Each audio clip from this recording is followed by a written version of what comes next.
ಬೆಂಗಳೂರು ನಿವಾಸಿಗಳಿಗೆ ಇಲ್ಲಿದೆ good news. ರಾಜಧಾನಿ ಕೆರೆಗಳಲ್ಲಿ ನೀವು ಇನ್ನು ಮುಂದೆ ಬೋಟಿಂಗ್ ಮಾಡಬಹುದು. ಹೀಗಾಗಿ ಸಿಲಿಕಾನ್ ಸಿಟಿ ಮಂದಿ, ಅದರಲ್ಲೂ ಕೂಡ ಬೆಂಗಳೂರು ನಿವಾಸಿಗಳಿಗೆ ಇದೊಂದು ಗುಡ್ ನ್ಯೂಸ್. ರಾಜಧಾನಿಯ ಕೆರೆಗಳಲ್ಲಿ ಬೋಟಿಂಗ್ ಮಾಡಬಹುದಂತೆ.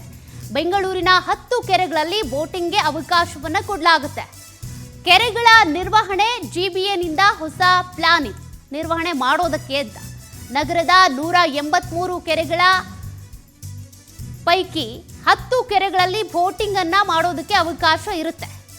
ಕರ್ನಾಟಕ ಕೆರೆ ಸಂರಕ್ಷಣೆ ಮತ್ತು ಅಭಿವೃದ್ಧಿ ಪ್ರಾಧಿಕಾರ ಈ ಒಂದು ನಿರ್ಧಾರ ತೆಗೆದುಕೊಂಡಿರೋದು. ಪ್ರವಾಸೋದ್ಯಮ ಅಭಿವೃದ್ಧಿ ನಿಗಮದ ಜೊತೆಗೆ ಜಿಬಿಎ ಕೂಡ ಈ ಒಂದು ಪ್ಲಾನ್ ಅನ್ನ ಮಾಡಿಕೊಂಡಿದೆ. ಅಂದ್ರೆ ಬೆಂಗಳೂರಿನ ನಿವಾಸಿಗಳಿಗೆ ಬೋಟಿಂಗ್ ಮಾಡೋದಕ್ಕೆ, ರಾಜಧಾನಿಯಲ್ಲಿರುವಂತಹ ಕೆರೆಗಳಲ್ಲಿ ಬೋಟಿಂಗ್ ಮಾಡೋದಕ್ಕೆ ಅಂತ ಒಂದು ವ್ಯವಸ್ಥೆ. ಇದ್ರ ಮೂಲಕ ಕೆರೆಗಳ ನಿರ್ವಹಣೆ ಮಾಡ್ತಾರಂತೆ. ಯಾವ್ಯಾವ ಕೆರೆಗಳಲ್ಲಿ ಹಾಗಾದ್ರೆ ನೀವು ಬೋಟಿಂಗ್ ಮಾಡಬಹುದು ಅಂತ ನೋಡೋದಾದ್ರೆ, ಹಲಸೂರು ಲೇಕ್, ಕಗ್ಗದಾಸಪುರ ಕೆರೆ, ನಾಯಂಡಹಳ್ಳಿ ಕೆರೆಯಲ್ಲಿ, ಇನ್ನು ಸ್ಯಾಂಕಿ ಲೇಕ್, ಯಲಹಂಕ ಕೆರೆ, ರಾಚೇನಹಳ್ಳಿ ಕೆರೆ, ವೆಂಗಯ್ಯನ ಕೆರೆ, ಬೇಗೂರು ಕೆರೆ ಸೇರಿದಂತೆ ರಾಮಪುರ ಕೆರೆ ಮತ್ತು ಮಡಿವಾಳ ಕೆರೆ ಇಲ್ಲಿ ಬೋಟಿಂಗ್ ವ್ಯವಸ್ಥೆಯನ್ನ ಮಾಡ್ತಾರಂತೆ. ಕಾರಣ ಈಗಾಗಲೇ ಕೆರೆಗಳು ಯಾವ ರೀತಿ ಆಗಿದ್ದಾವೆ, ಯಾವ ರೀತಿ ಅವ್ಯವಸ್ಥೆ ಇದೆ ನೀವು ಗಮನಿಸಿದ್ದೀರಾ. ಅಲ್ಲಿ ಯಾರಾದರೂ ಪ್ರವಾಸಿಗಳು ಹೋಗ್ತಾರೆ, ನೋಡೋದಕ್ಕೆ ಹೋಗ್ತಾರೆ ಅಂತಂದರೆ ಫೋಟೋಶೂಟ್ ಮಾಡ್ಕೊಂಡು ಬರ್ತಾರೆ ನಿಜ, ಒಂದಷ್ಟು ಕಸ ಹಾಕಿ ಬರ್ತಾರೆ. ಜೊತೆಗೆ ಹೂಳೆತ್ತುವಂಥ ಕೆಲಸ ಸರಿಯಾಗಿ ಆಗ್ತಾ ಇಲ್ಲ. ಇದರಿಂದಾಗಿ ಅಲ್ಲಿ ಹೆಚ್ಚಿನ ಪ್ರಮಾಣದ ನೀರು ಶೇಖರಣೆ ಆಗ್ತಿಲ್ಲ. ಮಳೆ ನೀರು ಹಾಗೆ ಹರಿದೋಗುತ್ತೆ ಹೊರತು ಕೆರೆ ತುಂಬೋದಿಲ್ಲ. ಹಾಗಾಗಿ ಹೂಳೆತ್ತುವಂಥ ಕೆಲಸ ಆಗಬೇಕು. ಜೊತೆಗೆ ಪ್ರವಾಸಿಗರನ್ನು ಮತ್ತು ಅಲ್ಲಿಗೆ ಬರುವಂಥ ಜನರನ್ನ ಇನ್ನಷ್ಟು ಸೆಳಿಬೇಕು ಅಂತ ಅಂದರೆ ಅಲ್ಲಿ ಸ್ವಚ್ಛತೆಯನ್ನು ಕೂಡ ಕಾಪಾಡಬೇಕಾಗುತ್ತೆ. ಈ ನಿಟ್ಟಿನಲ್ಲಿ ಒಂದು ಬೋಟಿಂಗ್ ವ್ಯವಸ್ಥೆ ಕೂಡ ಮಾಡಬೇಕು ಅಂತ ಅಂದ್ಕೊಂಡಿದ್ದಾರಂತೆ. ಅಂದ್ಕೊಂಡ್ರೆ ಸಾಲದು, ಅದು ಯಾವಾಗ ಇಂಪ್ಲಿಮೆಂಟ್ ಆಗುತ್ತೆ ಅದನ್ನು ನಾವು ನೋಡಬೇಕು.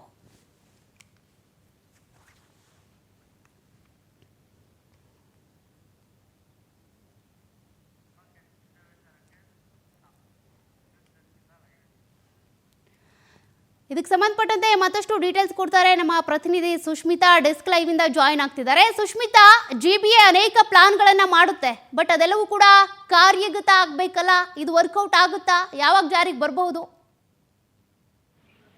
ಸೌಖ್ಯ, ಬೆಂಗಳೂರಿನಲ್ಲಿರುವಂತಹ ಬೋಟಿಂಗ್ ಪ್ರಿಯರಿಗೆ ಒಂದು ಬೆಂಗಳೂರಲ್ಲಿ ಇರುವಂತಹ 187 ಕೆರೆಗಳಲ್ಲಿ 10 ಕೆರೆಗಳಲ್ಲಿ ಬೋಟಿಂಗ್ಗೆ ಈಗ ಅವಕಾಶವನ್ನು ಕೊಡಲಿಕ್ಕೆ ಜಿಬಿಎ ಮುಂದಾಗಿರುವಂಥದ್ದು. ಈ ವಿಚಾರವಾಗಿ ಈಗ ಆಲ್ರೆಡಿ ಕೆರೆ ಸಂರಕ್ಷಣೆ ಮತ್ತು ಅಭಿವೃದ್ಧಿ ಪ್ರಾಧಿಕಾರದ ಜೊತೆಗೂ ಕೂಡ ಒಡಂಬಡಿಕೆಯನ್ನು ಈಗ ಜಿಬಿಎ ಮಾಡ್ಕೊಂಡಿರುವಂಥದ್ದು.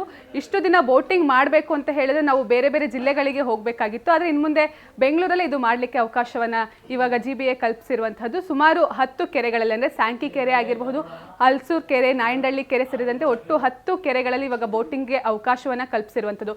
ಈ ಹಿಂದೆಯೂ ಕೂಡ ಹಲಸೂರು ಕೆರೆಯಲ್ಲೂ ಕೂಡ ಬೋಟಿಂಗ್ಗೆ ಅವಕಾಶ ಇತ್ತು, ಆದರೆ ಕಾರಣಾಂತರಗಳಿಂದ ಅದನ್ನ ಸ್ಟಾಪ್ ಮಾಡಲಾಗಿತ್ತು. ಈಗ ಮತ್ತೊಮ್ಮೆ ಏನು ಕೆರೆಯ ಅಭಿವೃದ್ಧಿ ವಿಚಾರವಾಗಿ ಈಗ ಮತ್ತೆ ಬೋಟಿಂಗ್ ಅನ್ನು ಶುರು ಮಾಡಿರುವಂಥದ್ದು.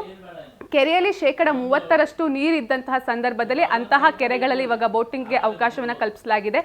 ಜೊತೆಗೆ ಏನು ಅಂತ ಹೇಳಿದ್ರೆ ಅಲ್ಲಿ ಸುತ್ತಮುತ್ತಲೂ ಕೂಡ ಬೋಟಿಂಗ್ಗೆ ಶುರು ಆದ ತಕ್ಷಣವೇ ಅಲ್ಲಿ ಎಲ್ಲ ಒಂದು ರೀತಿಯಲ್ಲಿ ಫಲಕವನ್ನು ಹಾಕೋದಾಗಿರ್ಬೋದು, ಸುರಕ್ಷತಾ ಕ್ರಮಗಳನ್ನ ಕೈಗೊಳ್ಳೋದಾಗಿರ್ಬೋದು, ಇದೆಲ್ಲವನ್ನೂ ಕೂಡ ಆಯಾ ಕೆರೆಗೆ ಸಂಬಂಧಪಟ್ಟಂತಹ ಆಡಳಿತ ವರ್ಗ ಏನಿದೆ ಅದು ನೋಡ್ಕೊಳ್ಬೇಕು ಅಂತ ಹೇಳಿ ಇವಾಗ ಜಿಬಿಎ ತಿಳಿಸಿರುವಂಥದ್ದು. ಜೊತೆಗೆ ಪ್ರಮುಖವಾಗಿ ಸಾಕಷ್ಟು ಜನರು, ಅಂದರೆ ಎಷ್ಟೋ ಜನಕ್ಕೆ ಈಜು ಕೂಡ ಬರೋದಿಲ್ಲ. ಸೊ ಹೀಗಾಗಿ ಅಲ್ಲಿ ಅಗತ್ಯ ಕ್ರಮಗಳು ಏನೆಲ್ಲ ಇದೆ, ಒಂದು ಸೇಫ್ಟಿ ಪ್ರಿಕಾಷನರಿ ಮೆಷರ್ಸ್ ಏನಿದೆ ಅದನ್ನೆಲ್ಲವನ್ನು ಕೂಡ ತೆಗೆದುಕೊಳ್ಳಿಕ್ಕೆ ಈಗ ಕೂಡ ಜಿಬಿಎ ಮುಂದಾಗಿರುವಂಥದ್ದು. ಇನ್ನೇನು ಕೆಲ ತಿಂಗಳಲ್ಲಿ, ಅಂದರೆ ಬಹುಶಃ ಇನ್ನೊಂದೆರಡು ತಿಂಗಳಲ್ಲಿ ಇದು ಎಲ್ಲ ಕೆರೆಗಳಲ್ಲೂ ಕೂಡ ಇದು ಆರಂಭ ಆಗುವಂತಹ ಸಾಧ್ಯತೆ ಇದೆ. ಸೌಖ್ಯ.